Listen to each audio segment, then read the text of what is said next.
نحمده ونصلي على رسول الكريم ما بعد اعوذ باللہ من الشیطان الرجیم بسم اللہ الرحمن الرحیم وَإِذَا مَسَّ النَّاسَ ضُرٌّ دَعَوْا رَبَّهُم مُنِيبِينَ إِلَيْهِ ثُمَّ إِذَا أَذَقَهُم مِّنْهُ رَحْمَةً إِذَا فَرِيقٌ مِّنْهُم بِرَبِّهِمْ يُشْرِكُونَ لِيَكْفُرُوا بِمَا آتَيْنَاهُمْ فَتَمَتَّعُوا فَسَوْفَ تَعْلَمُونَ أَمْ أَنزَلْنَا عَلَيْهِمْ سُلْطَانًا فَهُوَ يَتَكَلَّمُ بِمَا كَانُوا بِهِ يُشْرِكُونَ وَإِذَا أَذَقْنَا النَّاسَ رَحْمَةً فَرِحُوا بِهَا وَإِن تُصِبْهُمْ سَيِّئَةٌ بِمَا قَدَّمَتْ أَيْدِيهِمْ إِذَا هُمْ يَقْنَطُونَ أَوَلَمْ يَرَوْا أَنَّ اللَّهَ يَبْسُطُ الرِّزْقَ لِمَن يَشَاءُ وَيَقْدِرُ إِنَّ فِي ذَلِكَ لَآيَاتٍ لِقَوْمٍ يُؤْمِنُونَ فَآتِ ذِي الْقُرْبَى حَقَّهُ وَالْمِسْكِينَ وَابْنَ السَّبِيلِ ذَلِكَ خَيْرٌ لِّلَّذِينَ يُرِيدُونَ وَجْهَ اللَّهِ وَأُولَٰئِكَ هُمُ الْمُفْلِحُونَ وَمَا آتَيْتُم مِّن رِّبًا لِّيَرْبُوَ فِي أَمْوَالِ النَّاسِ فَلَا يَرْبُو عِندَ اللَّهِ وَمَا آتَيْتُم مِّن زَكَاةٍ تُرِيدُونَ وَجْهَ اللَّهِ فَأُولَٰئِكَ هُمُ الْمُضْعِفُونَ اللَّهُ الَّذِي خَلَقَكُمْ ثُمَّ رَزَقَكُمْ ثُمَّ يُمِيتُكُمْ ثُمَّ يُحْيِيكُمْ هَلْ مِن شُرَكَائِكُم مَّن يَفْعَلُ مِن ذَٰلِكُم مِّن شَيْءٍ سُبْحَانَهُ وَتَعَالَىٰ عَمَّا يُشْرِكُونَ۔ ابھی آپ نے سورہ روم کی آیت 33 سے 40 کی تلاوت سماعت فرمائی۔ ان آیتوں کا ترجمہ اور تفسیر اس طرح ہے: وَإِذَا مَسَّ النَّاسَ ضُرٌّ دَعَوْا رَبَّهُم مُنِيبِينَ إِلَيْهِ ثُمَّ إِذَا أَذَقَهُم مِّنْهُ رَحْمَةً إِذَا فَرِيقٌ مِّنْهُم بِرَبِّهِمْ يُشْرِكُونَ۔ آیت 33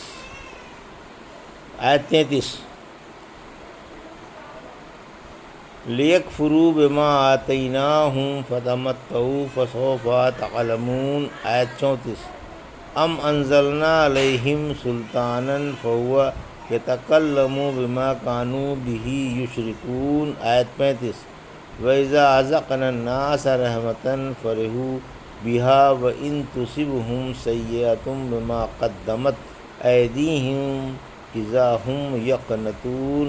آیت 36 أَوَلَمْ يَرَوْا أَنَّ اللَّهَ يَبْسُطُ الرِّزْقَ لِمَن يَشَاءُ وَيَقْدِرُ إِنَّ فِي ذَلِكَ لَآيَاتٍ لِقَوْمٍ يُؤْمِنُونَ۔ آیت 37 ترجمہ: جب لوگوں کو کوئی مصیبت پہنچتی ہے تو اپنے رب کی طرف جھک کر اسی سے دعائیں مانگتے ہیں کہ اے رب یہ مصیبت ٹال دے۔ پھر جب وہ انہیں اپنی مہربانی سے نجات دے دیتا ہے تو فوراً ہی ان میں سے ایک جماعت اپنے رب کے ساتھ شرک کرنے لگتی ہے تاکہ ہماری دی ہوئی نعمت کی ناشکری کریں۔ اچھا، اور تھوڑا سا فائدہ اٹھا لو، ان قریب تم کو معلوم ہو جائے گا کیا ہم نے ان کے لیے آسمان سے شرک کی کوئی دلیل اتاری ہے جو ان کے شریکوں کو ثابت کرتی ہو؟ اور جب ہم لوگوں کو اپنی رحمت سے نوازتے ہیں تو وہ اس پر پھول جاتے ہیں، اور اگر انہیں ان کے کرتوتوں کی وجہ سے کوئی تکلیف پہنچ جائے تو وہ فوراً ہی نا امید ہو جاتے ہیں۔ کیا انہیں یہ معلوم نہیں کہ اللہ ہی جسے چاہتا ہے فراخ روزی دیتا ہے اور جسے چاہتا ہے کم دیتا ہے؟ یقیناً اس میں ایمان والوں کے لیے بڑی بڑی نشانیاں ہیں۔ یہ تھا ترجمہ سورہ روم کی آیت 33 سے 37 کا تفسیر۔ آیت 33-34 دکھ میں اللہ یاد آتا ہے۔ عوام کی حالت بیان کی جا رہی ہے کہ وہ آڑے وقت تو بلا شرکت غیر خالص اللہ ہی کو پکارتے ہیں، اور جب وہ انہیں اپنی بھرپور نعمتوں سے نواز دیتا ہے تو عیش کے وقت ایک جماعت شرک و بت پرستی کرنے لگتی ہے تاکہ ہماری دی ہوئی نعمتوں کی ناقدری کریں اور شکر ادا نہ کریں۔ پھر حق تعالیٰ نے ڈرایا کہ دنیا کو اور چند روز برت لو، آنا ہماری ہی طرف ہے، شرک کا نتیجہ خود بخود معلوم ہو جائے گا۔ کسی نے کیا خوب کہا ہے کہ اگر مجھے کوتوال یا کوئی ذمہ دار آدمی ڈانٹے اور ڈرائے تو میں تو اسی سے کانپ اٹھتا ہوں، اور یہاں تو ڈرانے والا وہ شہنشاہ ہے جس کے اشارے پر چیزیں بن اور بگڑ جاتی ہیں، اس کے ڈراوے سے تو بدرجہ اولیٰ کانپ اٹھنا چاہیے۔ آیت 35 مشرکوں کی ترویج ہے جنہوں نے اللہ کے ساتھ دوسروں کی بلا دلیل و برہان کے عبادت کر کے شرک کیا، یعنی کیا ان کے پاس کوئی آسمانی دلیل ہے جو شرک و بت پرستی کو بتاتی ہو؟ ہرگز نہیں، ان کے پاس بھی شرک کی کوئی دلیل نہیں، نہ نقلی اور نہ عقلی۔ آیت 36 انسان کی ایک فطری بری عادت، یہاں انسان کی انسان ہونے کے اعتبار سے ایک بری عادت کی مذمت ہے، مگر اللہ جسے بچائے کہ وہ نعمتوں پر اترا کر مغرور و سرکش ہو جاتا ہے اور گھمنڈ کرنے لگتا ہے اور صاف کہہ دیتا ہے۔ سورہ ہود کی آیت 10 میں مجھ سے برائیاں ٹل گئیں، دل ہی دل میں خوش ہوتا ہے، دوسروں پر فخر کرتا ہے اور مصیبتوں میں گھر کر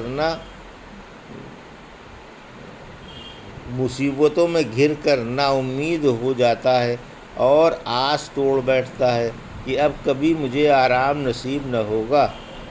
سورہ ہود کی 11 آیت میں فرمایا، ہاں جو لوگ صابر ہیں اور نیک عمل کرتے رہتے ہیں وہ اس بری عادت سے محفوظ رہتے ہیں، ان کے لیے بخشش ہے اور بڑا صلہ ہے، یعنی مصائب پر صبر کرتے ہیں اور حالت عافیت میں نیک عمل کرتے ہیں، جیسا کہ ایک صحیح حدیث سے ثابت ہے کہ مومن کی خوش قسمتی ہے کہ اس کے لیے اللہ کے ہر فیصلے میں خیر و برکت ہے، اگر اسے آرام پہنچتا ہے تو شکر بجا لاتا ہے اور اگر تکلیف پہنچتی ہے تو صبر کرتا ہے، دونوں حالتوں میں اس کے لیے خیر ہی خیر ہے۔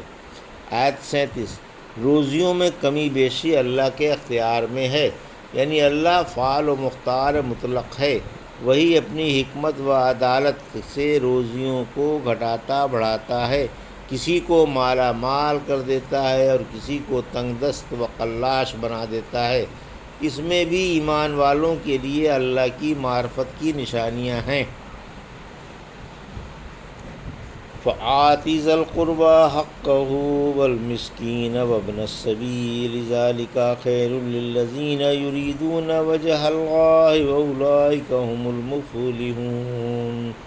آیت 38 وَمَا آتَيْتُم مِّن رِّبًا لِّيَرْبُوَ فِي أَمْوَالِ النَّاسِ فَلَا يَرْبُو عِندَ اللَّهِ وَمَا آتَيْتُم مِّن زَكَاةٍ تُرِيدُونَ وجہ اللہ فَأُولَٰئِكَ هُمُ الْمُضْعِفُونَ۔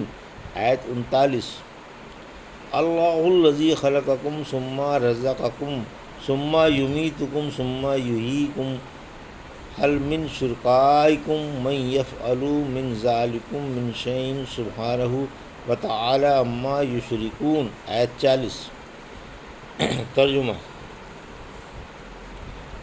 رشتہ دار کو اور محتاج و مسافر کو ہر ایک کو اس کا حق دو، یہ ان کے لیے بہتر ہے جو اللہ کی رضا چاہتے ہیں، ایسے ہی لوگ کامیاب ہوں گے۔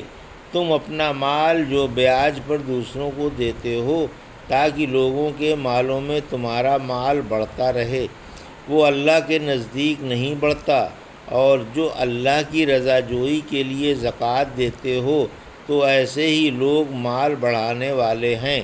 اللہ ہی نے تم کو پیدا کیا، پھر اسی نے روزی پہنچائی، پھر وہی مار دے گا، پھر وہی دوبارہ زندہ فرمائے گا۔ ہے تمہارے شریکوں میں سے کوئی ایسا جو ان کاموں میں سے ایک کام بھی کر سکے؟ مشرکوں کی افطرا پردازیوں سے اللہ پاک و بری ہے۔ یہ تھا ترجمہ آیت 38 سے 40 کا۔ تفسیر آیت 38۔ صلہ رحمی کا حکم۔ عزیزوں، محتاجوں اور مسافروں کے ساتھ سلوک کرنے کا اور صلہ رحمی کا حکم دیا جا رہا ہے۔ محتاج وہ ہے جس کے پاس کچھ بھی نہ ہو یا کچھ ہو تو مگر اس کی ضرورتیں اس سے پوری نہ ہوتی ہوں۔ مسافر کو بھی خرچ کی اور سفر کی ضرورت ہوتی ہے۔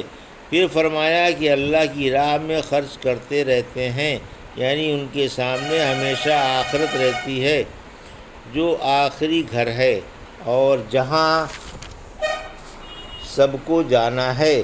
یہ سب کام ان کے لیے خیر و برکات کے باعث ہیں۔ دنیا اور آخرت میں کامیابی ایسے ہی لوگوں کے قدم چومے گی۔ آیت 39۔ زیادتی کے خیال سے تحفہ دینا، یعنی جس نے کسی کو اس خیال سے تحفہ بھیجا کہ وہ اسے بدلے میں اس کے تحفے سے زیادہ دے گا، ایسے تحفے کا ثواب اللہ کے ہاں کچھ نہیں، اگرچہ ایسا کرنا جائز ہے، حرام نہیں۔ اس طرح سے دینا لینا جائز ہے، مگر رحمت عالم صلی اللہ علیہ وسلم کی خصوصیت کے ساتھ اس سے منع فرمایا گیا ہے۔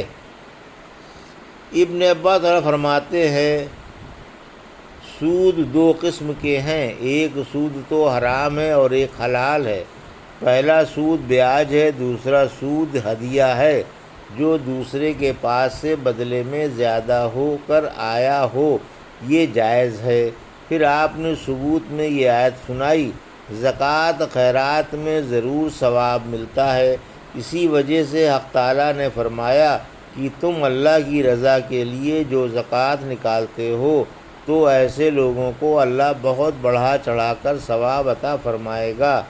ایک صحیح حدیث میں ہے کہ جو شخص اپنی حلال و پاکیزہ کمائی میں سے اللہ کی راہ میں ایک کھجور کے برابر بھی خیرات کرے گا، حق تعالیٰ یقیناً اسے اپنے ہاتھ میں لے کر اس کے لیے بڑھائے گا اور اس طرح پرورش کرے گا جیسے کوئی اپنے اونٹ کے بچے کی پرورش کرتا ہے، یہاں تک کہ ایک کھجور بھی احد پہاڑ سے بڑی ہو جائے گی۔